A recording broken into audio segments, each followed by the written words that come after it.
Izin ya Pak. Dari pagi Pak berarti Pak. Komentarnya dikit Pak. Pak ya.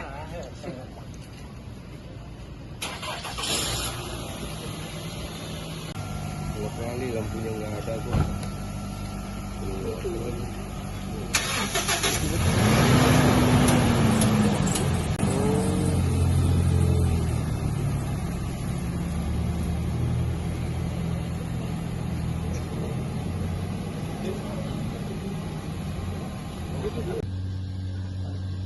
Rokok semua orang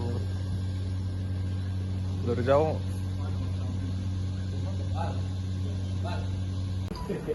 Belum makan belum? Aduh, siang pun nggak makan kami loh Pak. Dari pagi loh Pak. Maju kita, maju mulai.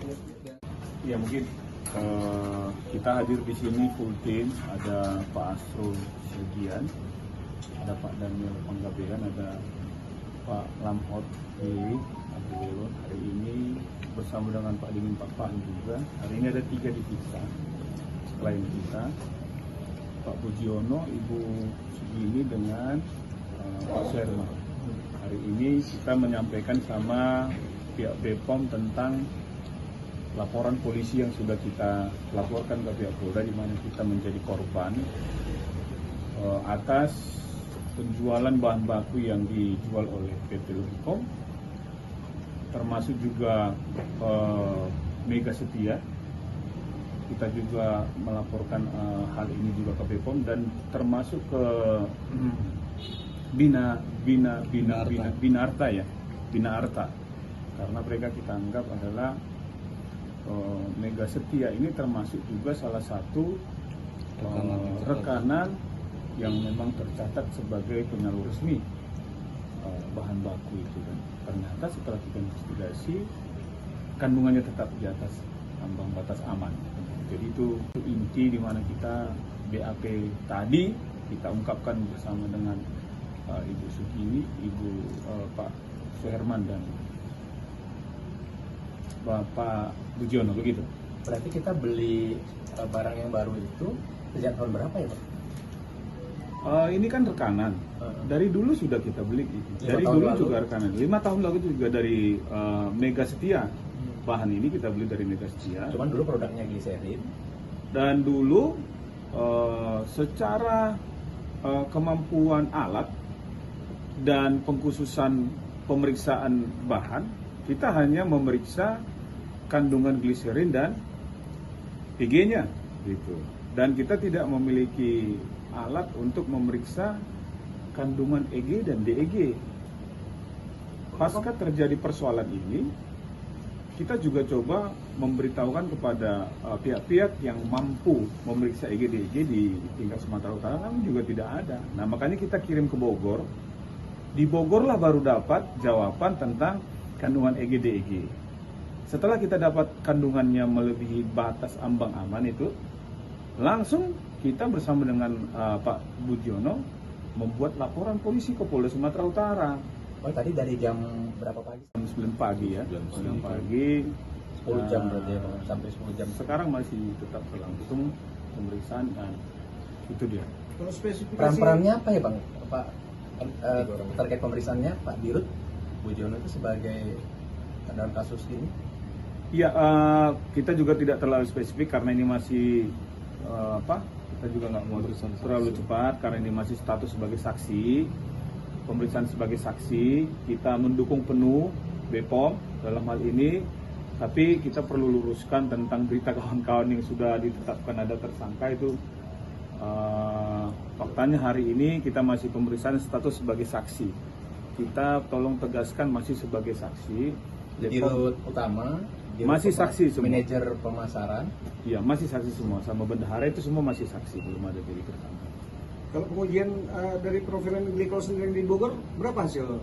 Ya, itu nanti menjadi wilayahnya BPOM untuk mengungkapkan, tapi kita juga sudah jelaskan bahwa itu di ambang batas aman yang ditentukan, dan kita juga berharap agar hal-hal ini tidak akan ada hal lain ya.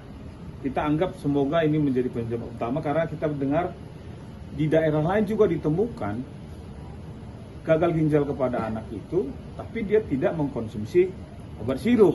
Begitu. Fakta bahwa ditemukan juga ada anak bayi yang masih berusia 8 bulan ditemukan juga gagal ginjal. Nah, kita berharap semoga kita sudah temukan penyebabnya agar status KLB yang diisukan oleh WHO untuk diterapkan di Indonesia itu jangan sampai berlaku.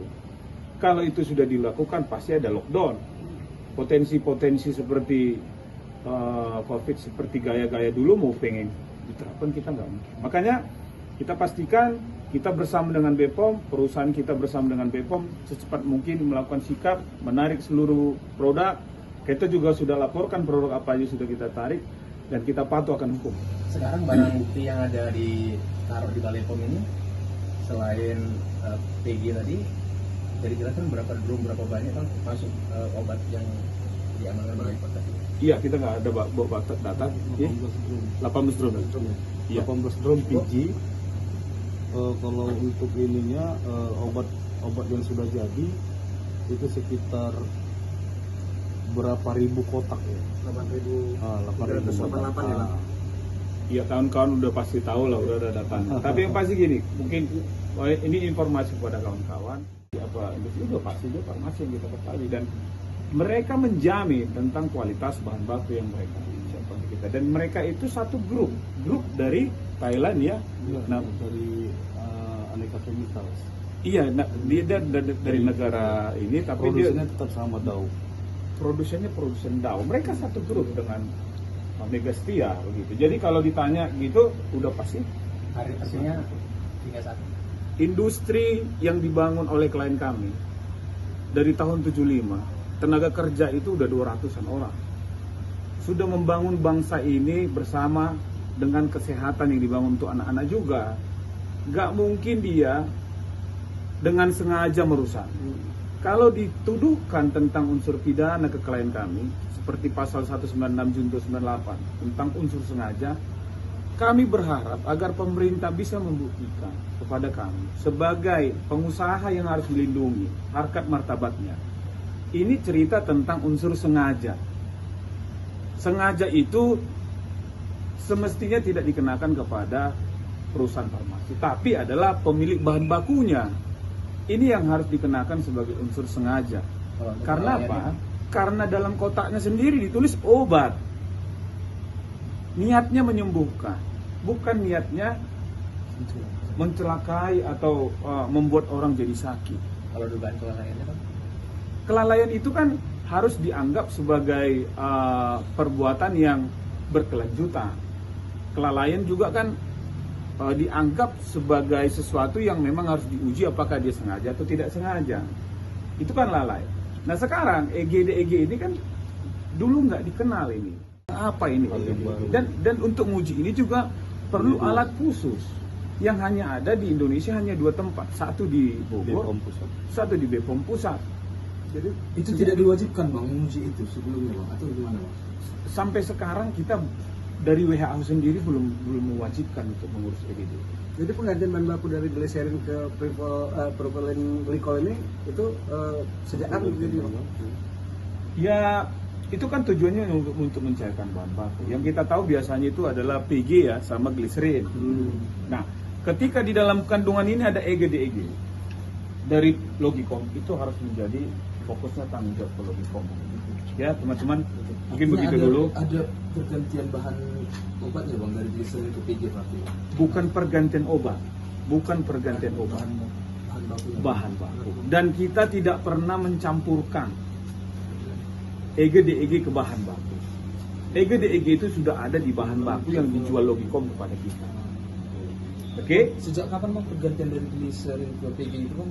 Bukan sejak kapan. Ini kan gini, kalau udah bahan dari sini, dari Logicom, dari Mega Setia habis, kita belinya dari grup Mega Setia, misalnya dari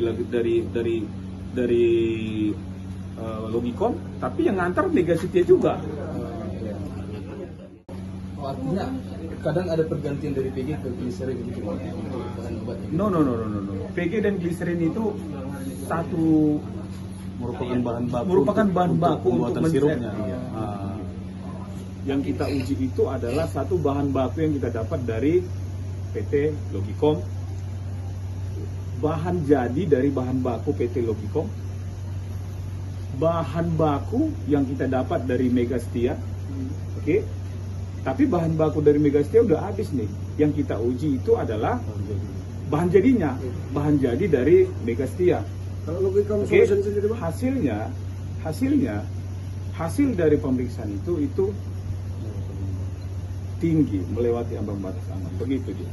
Artinya tadi kan diajukan pertanyaan-pertanyaan Bang. Berapa pertanyaan tadi Bang yang diajukan dari Beragam, banyak. Ada yang hampir 40-an, ya.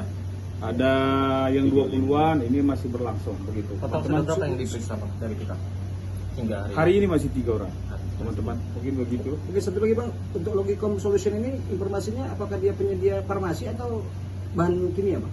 Pada saat dia menawarkan ke perusahaan universal, dia menjamin produknya, bahan bakunya, dia menyertakan sertifikat analisnya bahwa kandungan bahan bakunya itu tertulis mengandung EGD 0,080. Fakta yang kita temukan setelah kita kirimkan ke Bogor itu lebih dari 0,080. Jadi kalau Ya,